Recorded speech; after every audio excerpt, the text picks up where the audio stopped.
اہل سنت سنی آپ سے شکایت ضرور ہوگی، دل پر ایک بوجھ تو ہے کہ الیکشن والے دن نے بھی قوم کی تربیت بتا دی کہ قوم کی دینی تربیت کیا ہے۔ باقی میں اس طرف نہیں جاتا کہ لاکھوں سنیوں نے بھی عمران خان کو ووٹ دیا، حد ہو گئی یار۔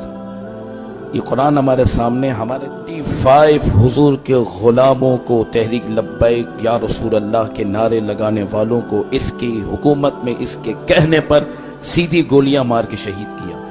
تو ووٹ دینے والوں، قیامت کے دن ان شہداء کا جواب بھی دینا ہوگا۔ یہ آسان بات نہ تھی، یہ یاد رکھیے گا، یہ بہت بڑا معاملہ تھا کہ ہم ایسے ہی چلے گئے دینے کے لیے۔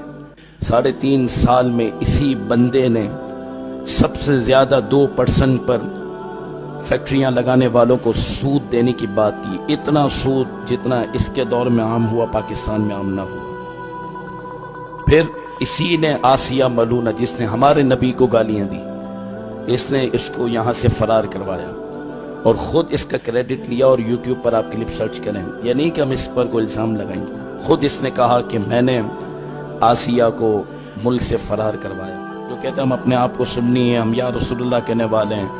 میں نے کہا کس بنیاد پر آپ نے اس کو ووٹ دیا؟ جواب تو دینا پڑے گا نا، کہ رسول اللہ کے غلاموں کو شہید کروانے والا، حضور کی گستاخ آسیہ ملونہ کو اس ملک سے فرار کروانے والا، 2% پر سب کو سود دے کر سود کی لعنت میں مبتلا کروانے والا یہ شخص، اور بھی ہزاروں مسائل ہیں، لیکن جس نے اس کو ووٹ دیا عمران کو، قیامت کے دن اب اس کو جواب دینا ہوگا۔ اسے ہم معافی مانگیں گے نا، اس کی معافی کیسے ہوگی جس نے عمران کو ووٹ دیا، جس نے زرداری کو ووٹ دیا، جس نے نواز کو ووٹ دیا؟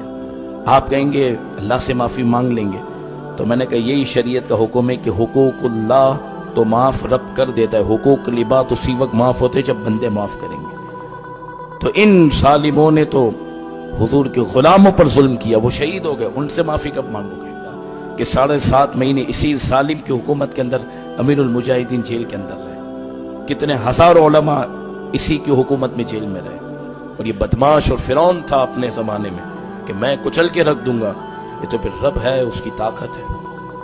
لیکن افسوس ہے قوم کا حال۔ اور میں آپ کو صحیح کہوں، بہت زیادہ ہمیں توبہ کی ضرورت ہے واللہ۔ تو ووٹ دینے والوں، بہت بڑا بوجھ تم نے اپنے سر پر لیا، جس نے بھی دیا بہت بڑا بوجھ، آپ کو اندازہ نہیں تھا، آپ دیکھ کر آ گئے، اب جواب دینا ہوگا اس کا۔ یاد رکھیے گا، علماء نے اس بات کو بھی لکھا کہ جب اچھے لوگ کھڑے ہوں تو ان کو ووٹ نہ دینا، ان کا ساتھ نہ دینا، یہ بھی خاموش ظالم کی حمایت ہے۔ کہ خواجہ صاحب کے ذکر کا مقصد کیا ہے؟ ہم غوث پاک کے مرید ہیں تو کیا مقصد ہے؟ نظر تو آئے۔ میلاد منانے والا ہو اور وہ عمران، نواز اور زرداری کے ساتھ کھڑا ہو، سمجھ ہی نہیں آ سکتی، جھوٹ بولتا ہے وہ منافق ہے۔ پھر ورنہ ڈیبیٹ کرے، ہم سے بات کرے آ کر۔ یہ پاسبل ہی نہیں ہے کہ رسول اللہ کے غلام ہو، غوث پاک کا دیوانہ ہو، خواجہ کا دیوانہ ہو، اور ان یہود و نصارہ کے ایجنٹ اور دشمنان اسلام کے ساتھ وہ کھڑا ہو جائے اور اترا کر پھر ڈی پی بھی ڈالیں۔ سنی اور شرم آنی چاہیے۔ عمران کو ووٹ دے کے تم ڈی پی ڈالتے ہو کہ ہم نے اس کو ووٹ دیا ہے، پھر عذاب نہیں آئے گا؟ قیامت کے دن بابا جی بھی گریبان پکڑیں گے، اور جتنے شہداء وہ بھی گریبان پکڑیں گے، اور سب سے بڑھ کر تو رسول اللہ کے بارے میں جواب دینا ہوگا۔ جس نے جس کو ووٹ دیا، حشر کو ہوگا معلوم کہ جیتا کون اور ہارا کون۔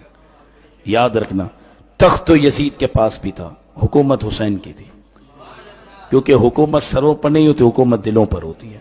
لیکن میں کہتا ہوں اگر 80% سنیوں کو اب بھی یہ سمجھ نہیں آئے گا کہ تحریک لبیک کھڑی کیوں ہے، اب بتاؤ پی ٹی آئی نے سیدھا وفاق اور پنجاب کے اندر جو اتحاد بنایا شیعوں کے ساتھ باقاعدہ، ٹھیک ہے، سنیوں ووٹ دینے والوں، تم نے کس کو مضبوط کیا ایک مرتبہ؟ پھر بتاؤ کس کو مضبوط کیا تم نے ایک مرتبہ؟ پھر کہیں سے بھی یہ دیندار اور مسلمان لوگ ہیں، یہ لوگ حکمران،